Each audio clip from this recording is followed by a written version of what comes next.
नाक के रहेछ नाक कहाँ जाने रे हामी नाकथली यो नाकथली जाने बाटोमा चाहिँ आइपुगेका छौँ होइन अब यहाँबाट चाहिँ हामी वृन्दम चाहिँ 2900 मिटर जस्तोमा छ सिलगढीबाट र अब चाहिँ यहाँबाट 1 घन्टा जस्तो हिँड्यो भने चाहिँ हामी चाहिँ नाकथली पुग्छौँ हिँड्नु चाहिँ अलिकति ढिलाइ नै भएको छैन र अहिले चाहिँ लगभग बेलुकाको 6 बजिसकेको छ र 7 बजेको वरिपरि चाहिँ लोकलहरूले चाहिँ लगभग आधी घन्टामा पुगिन्छ भन्ने छ तर हामीले चाहिँ 1 घन्टा जति लाग्ला कि भन्ने चाहिँ अनुमान गरेको छौँ र नमस्ते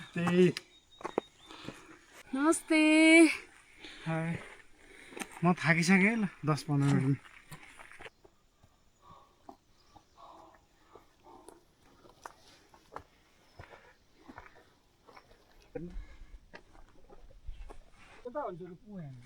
त्यही त ऊ माथिबाट बाटो आइरहेको त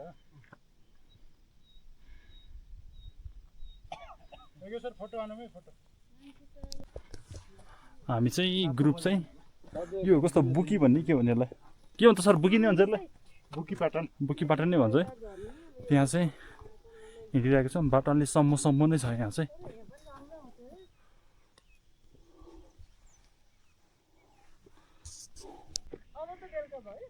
फाइनल्ली हामी चाहिँ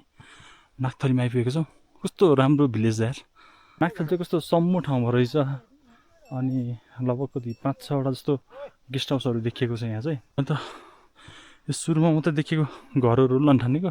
हाम्रो टोली चाहिँ यतातिर छ यता पछाडि पनि अझ धेरै घरहरू रहेछन् कि घर त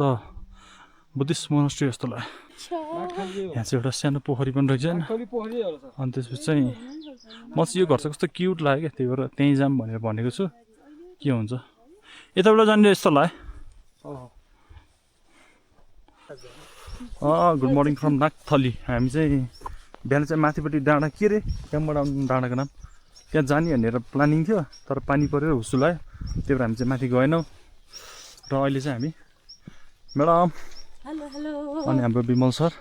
यता माथि यता बुद्धिस्ट मोनास्ट्री रहेछ त्यहाँ चाहिँ डुल्न हिँडिरहेको छौँ होइन अनि अहिले चाहिँ एकदम यो बुकी फुलहरू चाहिँ फुलिराख्ने बेला भयो नि त असार लगाएर अनि त्यो हेर्न अलि पानी परिरहेछ भिज्दै हिँडिरहेको छौँ र हामी यता मोनास्ट्रीमा चाहिँ पुग्दा नपुग्दै तुवालले ढाक्न लागिसकेको छ ल नाकथली गाउँलाई पनि तुवालले ढाक्नै आँटिसकेको छ